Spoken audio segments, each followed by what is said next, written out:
Welcome back. It's a big week for the markets. Big week of economic data leading up to Friday's important GDP report, including earnings from 1/3 of the S&P 500 companies this week alone. A third of the S&P reporting their third quarter. Joining us right now to weigh in is JPMorgan's chief economist, Anthony Chan. Anthony, good to see you. Good to be here. You're geared up for the GDP number on Friday. You're expecting a good number. I am. I'm looking for about a 3% number. That will be a gangbuster number compared to the 1.4% number. So you're going to get a bounce back. Consumer spending still strong, not as strong as the second quarter, but inventories is a big story because in the last quarter, inventory subtracted 1.2%. This time I expect it to add 0.5% or even a little bit more. All right, so that's what changed. Inventory came off the shelves. You agree with that? Yeah, it's hard because we're starting to see volatile numbers one way or another, good and bad, whether it's the durable goods report, which has shown interesting prints the last couple months. We're seeing the jobs numbers starting to decline. What do you think can happen over the next few months and quarters that can get us out of this volatile data and actually take us up on the growth side? I think that next year we're going to see a little bit more government expenditure. Fiscal policy is going to come in. Both candidates are talking about infrastructure spending, and even though that doesn't hit right away, it certainly will turn the shift just slightly into positive territory. And of course, we see that corporate profits are starting to pick up, so that may lead to a little bit more employment gains next year. There's something broken, though, in terms of our economy. The Wall Street Journal highlights today about entrepreneurship and the creation of new businesses being at near record lows, that there has been a decades-long slowdown in entrepreneurship.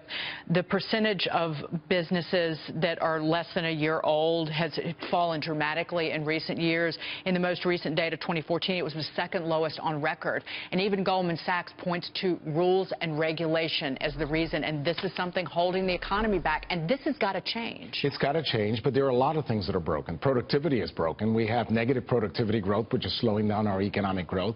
But in terms of entrepreneurship, what you also see is that when the economy is showing some signs of improvement, and of course it's all relative because this has been the weakest economic expansion in 60 years, but nonetheless we are seeing growth. You tend to see more job employment. That discourages people from starting their own business. When things get really rough and people get fired, they start their own business. Obviously, with the creation of almost 13.5 million jobs since the economic expansion has begun, that has also been a negative factor. But I don't downplay the negative productivity. I don't downplay all the negative effects of regulation. All those things have not been positive. So walk us through the most important things that investors need to be watching. Number one, you've got a backdrop that seems to be getting better. According to you, we're going to see 3% economic growth come Friday. You've got a lot of deals to talk about this morning. AT&T, Time Warner, Rockwell International acquiring BE Aerospace, TD Ameritrade acquiring Scottrade. Is the deal talk and the new flurry of deals we're seeing part of the reason markets are rallying today? There's no question, Maria. Every time you see a flurry of